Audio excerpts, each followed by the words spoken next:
에페심은 에베소서라고 번역을 했어요.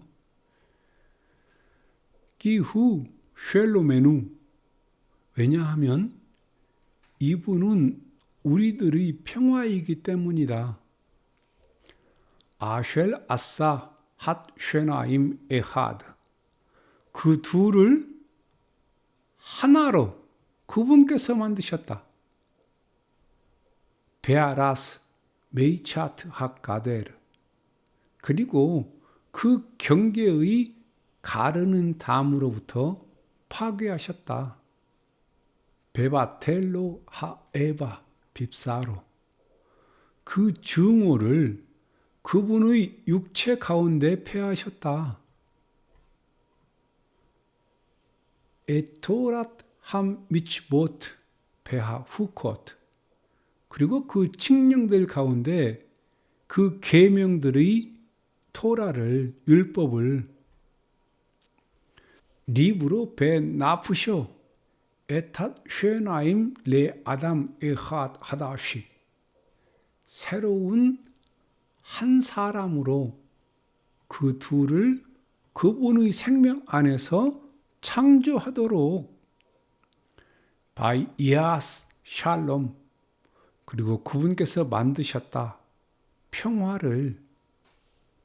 예후다와 이방인 이 둘이라 그랬어요. 이것을 그 둘이라 합니다. 이방인과 예후다 사이의 담을 어떻게 자기 육체로 파괴하셨을까? 그것을 15절에서 말씀을 하고 있어요. 그 칙령들 가운데 그 계명들의 율법을 새로운 한 사람으로 그 둘을 그분의 생명 안에서 창조하도록, 그러니까 둘이 하나가 되게 하는 것을 방해하고 있는 게 있었어요. 그게 뭘까? 그 칙령으로 되는 이 계명들, 이 계명들이 이방인과 예후다가 하나 되는 이것을 방해하고 있었습니다. 근데 예수와께서 십자가에서 죽으셨다고 해서 엘로힘께서 하신 그 모든 약속, 그것들이 다 폐하여진 게 아닙니다. 지금 예후다와 이방인 사이에 이 둘을 하나가 되게 하려고 하는 것을 가로막았던 것, 이 모든 민족 중에서 이들을 따로 떼어내려고 줬던 법들, 이것을 자기 육체로 폐하셨다. 그래서 이제는 이방인 누구든지 아브라함의 자손이 되게 한 거예요. 예수께서 오셔서 하신 일이 무엇인가 하면 자기 백성들의 죄를 용서해 주셨고, 우리 이방인들에게는 죄를 용서한 게 아니에요. 왜냐하면 이방인들은 그냥 엘로힘과 상관없는 자들이었어요. 근데 이들에게 은혜를 주신 거예요. 은혜 안에 들어올 수 있는 그 은혜를. 자기 백성들에게는 죄를 사하여 주시고, 그래서 모든 율법을 자기 육체로 폐해버리셨어요. 어떤 율법을 폐했다고요? 이 둘이 하나가 되게 하는 것을 가로막는 법. 그래서 중간에 막힌 담, 이것을 헐어버리신 거예요.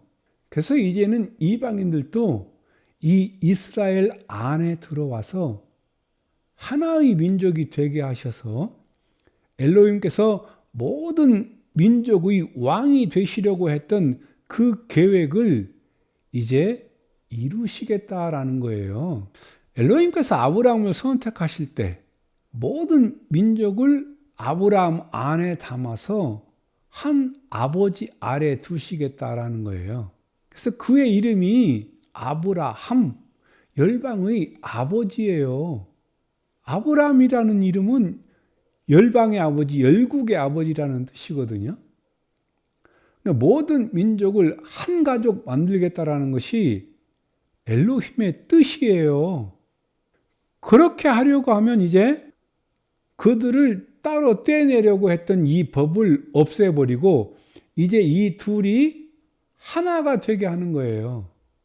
그것이 자기의 피요, 자기의 생명, 목숨, 자기 육체를 죽여서 이 옛 언약을 완성시키고 이제 둘이 하나가 되게 하신 거예요. 그래서 이제 이 계명이 무엇인가 하면 서로 사랑하는 겁니다. 이 둘이 서로 사랑해서 하나의 민족이 되어서 한 분의 통치를 받는 거예요. 그래서 이스라엘의 구원자이신 분이 모든 민족을 통치하게 되는 것, 이 왕이 되신다라는 뜻이 바로 그것을 머시아흐라고 말하는 거예요. 그래서 이제 우리는 사실 정죄함이 없어요. 이 계명들이 우리를 정죄할 수 없어요. 그러나 다시 어떤 한 가지가 우리를 정죄할 수는 있어요. 그게 뭘까요? 그게 바로 서로 사랑하라. 여러분이 엘로힘 앞에 회개해야 될 일이 있다면 이 하나가 된 것을 깬 것들, 그것을 이제는 죄라 하는 거예요. 고린도 전사라고 번역한 하리쇼나 엘하 꼬린팀에 보면 만찬을 하고 성찬을 하는 장면이 있어요. 거기에 죄 있는 자들은 성찬을 받지 말라 그랬습니다. 근데 그때 그 죄가 뭐였다고요? 서로 형제들과 우리가 마시아 안에서 한 몸인 것들을 의식하지 않고 그것들을 염두에 두지 않고 하는 그 행동들, 그것들을 죄라 그랬어요. 오늘날은 세례 안 받은 사람은 성찬에 참여하지 못하게 하고 있잖아요. 이런 있을 수 없는 일들이 버젓이 우리 앞에 자행하고 있는데 우리들은 이런 거에 대해서 아무런 감각이 없어요. 성경에 그렇게 기록되어 있는데도. 오늘날 우리에게 있어서도 엘로힘 앞에서 죄가 뭘까? 우리 일상에서 흔히 일어나는 많은 죄들도 있겠지만 진짜 엘로힘 앞에서 우리가 회개해야 될 죄가 있다면 이 서로 사랑하는 것, 이 하나됨을 깨는 것, 이것이 바로 우리가 회개해야 될 일입니다. 네, 이것이 장차 우리들 앞에 올 심판의 기준이라는 거예요. 그래서 우리 형제를 사랑하는 것, 내 이웃을 내 몸처럼 사랑하는 것. 근데 내 혈육, 내 형제를 사랑하는 이건 언약이 아니에요. 이건 당연한 겁니다. 인륜, 그냥 인륜이에요. 그건 내 옆집 이 이웃을 사랑하는 것, 이것은 언약이 아니고요. 마땅히 해야 될 인륜이에요. 내 형제를 사랑하기 위해서 굳이 예수와께서 십자가에 죽으시지 않아도 됩니다. 예수와께서 꼭 죽어야만 내 형제를 사랑할 수 있는 것은 아니에요. 그냥 이것은 인륜이에요. 그래서 내 이웃을 내 몸처럼 사랑하라, 내 형제를 사랑하라 라고 했을 때 내 형제들은 여기에 다 포함이 됩니다.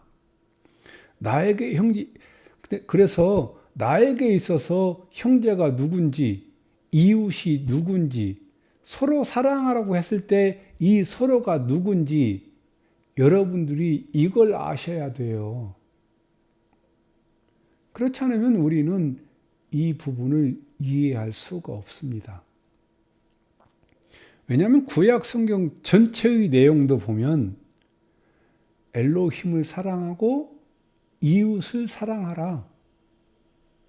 이것이 계명의 전부라고 예수님께서 그 한마디로 요약을 해 주셨어요. 그랬을 때 이 계명을 예수님께서 폐하러 오신 것이 아니라 완성하러 오셨단 말이에요. 엘로힘을 사랑하고 이웃을 사랑하는 것이 오늘날 우리에게 있어서 가장 큰 계명으로, 유일한 계명으로 이것을 허락하셨단 말이에요. 저는 아주 작은 그룹에서 성경을 가르칩니다. 저와 함께 공부하시는 분들은 굉장히 쇼크를 많이 받아요. 그래서 저의 강의를 듣는 분들은 회의도 느끼고 교회 가는 것을 꺼려요. 저는 이들이 종교인이 되는 것을 막고 예수와의 제자가 되기를 원합니다. 근데 이분들에게 강의를 하면 꼭 하는 질문이 있어요. 이것은 공식처럼 질문을 합니다. 네가 하는 이 내용은 참 피할 길이 없다. 그리고 네가 하는 말이 사실 진리가 아니었으면 좋겠다. 네가 한 말이 진리라면 종교 개혁을 해야 되지 않나? 이것이 첫 번째 질문이고요. 또 다른 질문은 내가 하는 이 말이 혹시 구원과 상관 있냐?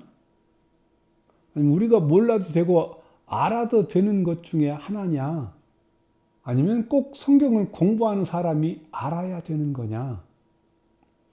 이것이 구원하고 직결되어 있느냐? 이것을 묻습니다. 그런데 구원하고 별로 상관이 없습니다.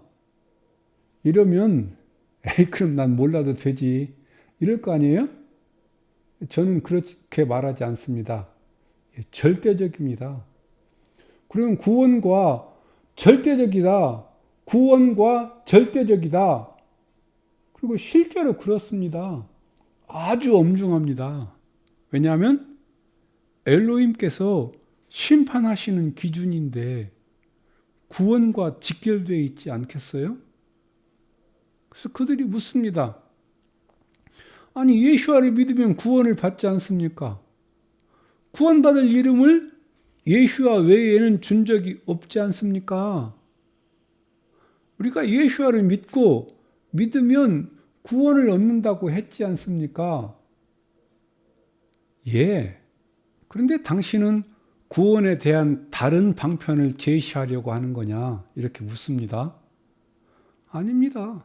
저도 똑같습니다. 근데 성경에 예수와를 믿으면 구원받는다라고 하는 말을 당신들이 오해하고 있는 것 같다. 성경에는 그냥 예수와만 믿으면 구원받는다라고 쓰여 있지 않습니다. 왜? 초대교회에서 사도들이 전한 복음을 보면 공통적인 것이 있어요. 한번 찾아볼까요? 사도행전이라고 번역한 핫 쉘리힘 5장을 보겠습니다.